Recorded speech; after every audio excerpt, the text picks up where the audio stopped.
آپ نے سنا ہوگا حضور نے سورہ رحمان کے بارے میں فرمایا ہے، سورۃ الرحمان عروس القرآن.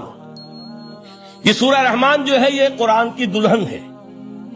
جیسے دلہن کو آپ خوشنما لباس پہناتے ہیں، آراستہ پیراستہ اس کو گہنے اور اس کو زیور پہناتے ہیں، تو جس طریقے سے سجاتے ہیں آپ دلہن کو، اللہ تعالیٰ نے ایک سورت قرآن مجید میں یہ ایسی رکھی ہے سورہ رحمان کہ اسے خوب سجایا ہے.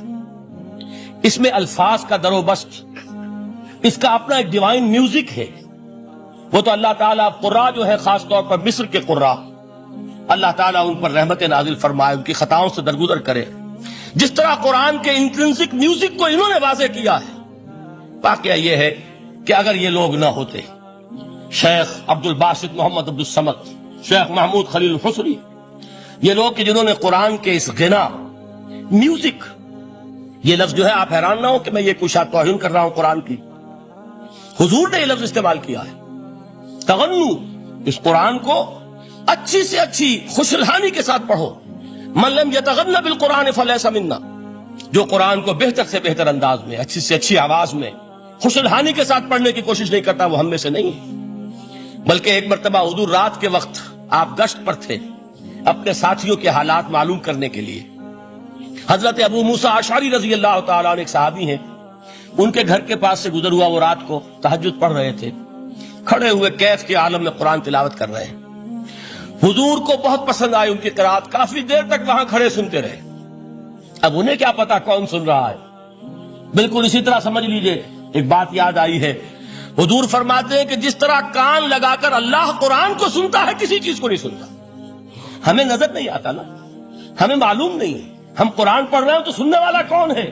سب سے زیادہ کان لگا کر خود اللہ. یہاں اس لیے مجھے یاد آیا کہ ابو موسیٰ اشعری کو کیا پتا تھا کہ کون سن رہا ہے. وہ اپنی کیفیت میں نماز میں تہجد میں قرآن کی تلاوت کر رہے تھے، اور ظاہر بات ہے ان کے گھر ایکڑوں میں بنے ہوئے نہیں تھے، ایک ایک کمرہ، ایک ایک کوئی حجرہ، ایسے ہی تو گھر تھے نا صحابہ کے. لہذا حضور پاس سے گزرے، آواز آئی، کافی دیر سنتے رہے. اس کے بعد آپ تشریف لے گئے. صبح فجر میں ملاقات ہوئی تو حضور نے تحسین کے انداز میں فرمایا، یا ابا موسیٰ انک قد اوتیت مزمارا من مزامیر آل داؤد. اے ابو موسیٰ، تمہیں تو آل داؤد کے سازوں میں سے ایک ساز اللہ نے عطا فرما دیا ہے. جس طرح حضرت داؤد، لہن داؤدی مشہور ہے کہ جب وہ پچھلے پہر رات کو حمد کے ترانے الاپتے تھے، قرآن میں ہے کہ پرندے شامل ہو جاتے تھے ساتھ، اور پہاڑ وجد میں آتے تھے، پہاڑ بھی ان کے ساتھ شریک ہوتے تھے. تو جس طرح کا اللہ نے ان کو لہن عطا فرمایا تھا، حضور نے تحسین کے انداز میں فرمایا ہے ابو موسیٰ اشعری، اللہ نے تمہیں بھی آل داؤد کے سازوں میں سے ایک ساز عطا فرمایا. بہرحال قرآن مجید کا جو یہ میوزک ہے، قرآن کے الفاظ کا جو حسن ہے، جہاں تک حسن معنوی ہے وہ تو ہر لفظ میں ہے، لیکن یہ حسن ظاہری، حسن صوتی، حسن لفظی، یہ اپنے کلائمیکس پر آپ کو نظر آئے گا سورہ رحمان میں. لیکن قرآن میں یہ سورت اس اعتبار سے بھی ممتاز ہے، اس کی 4 آیات پر ذرا توجہ کریں گے، عجیب حقائق سامنے آئیں گے.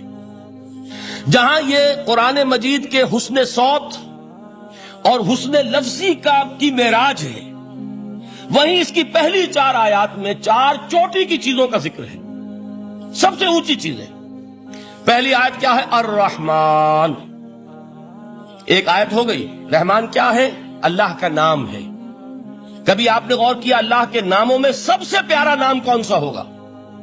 رحمان. کیوں؟ اس کا مادہ کیا ہے؟ رحمت. ہمیں سب سے بڑھ کر جس چیز کی ضرورت ہے وہ کیا ہے؟ رحمت خدا بندی. نام اچھی طرح سن لیجئے اس حضور کے قول کو. حضور فرماتے کوئی شخص جنت میں مجرد اپنے عمل کی بنیاد پر داخل نہیں ہو سکے گا جب تک کہ رحمت خدا بندی دستگیری نہ کرے. کسی صحابی نے بڑی ہمت اور جرأت کا ثبوت دیا کہ پوچھ لیا، کیا حضور آپ بھی؟ جب آپ نے فرمایا کوئی شخص داخل نہیں ہو سکتا جنت میں محض اپنے عمل کی بنیاد پر جب تک کہ رحمت خدا بندی جو ہے وہ دستگیری نہ فرمائے. پوچھا گیا کیا آپ بھی؟ آپ نے فرمایا ہاں میں بھی. آپ انداز کیجئے کہ اگر محمد الرسول اللہ بھی رحمت خدا بندی کے ضرورت مند ہوں تو تاب دیگراں چے رسد، ہماری تو سب سے بڑی ضرورت رحمت خدا بندی.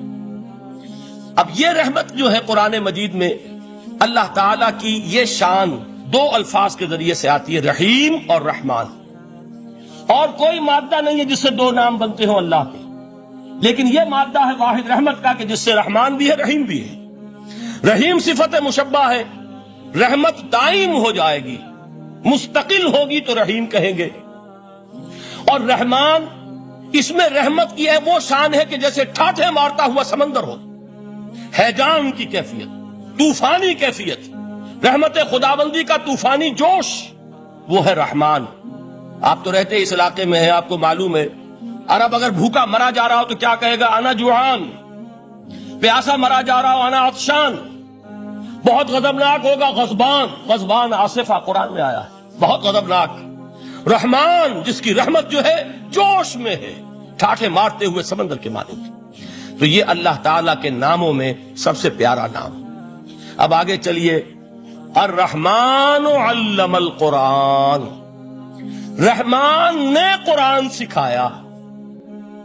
رحمت خداوندی کا سب سے بڑا مظہر، رحمان کی رحمانیت کا سب سے بڑا مظہر قرآن ہے۔ ان میں جو منطقی ربط ہے اس کو سمجھتے جائیے۔ اچھا آپ یہ سوچئے، جو علم بھی انسان کو حاصل ہوا وہ کس نے دیا؟ اللہ نے۔ سائنس کا علم کس نے دیا؟ اللہ نے۔ علم آدم الاسماء کلہا، وہ علم الاسماء جو حضرت آدم کو دے دیا گیا تھا ازل میں، یہ اسی کا ظہور ہے، یہ اسی کی ایکسفولیشن ہے جو ہو رہی ہے اور ہوتی رہے گی ابھی۔ اور دوسرے علم ہے وہ کس نے دیے؟ اللہ نے دیے۔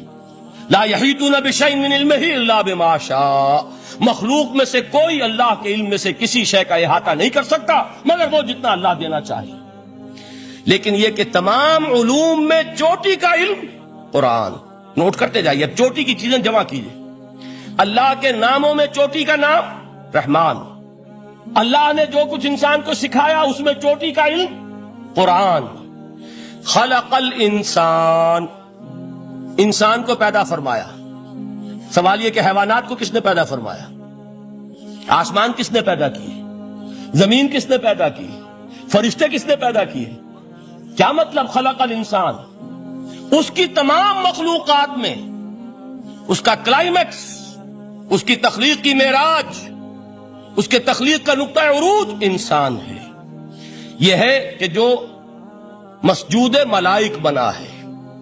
وَلَقَدْ كَرَّمْنَا بَنِي آدَمَ وَحَمَلْنَاهُمْ فِي الْبَرِّ وَالْبَحْرِ وَرَزَقْنَاهُمْ مِنَ الطَّيِّبَاتِ وَفَضَّلْنَاهُمْ عَلَى كَثِيرٍ مِّمَّنْ خَلَقْنَا تَفْضِيلًا۔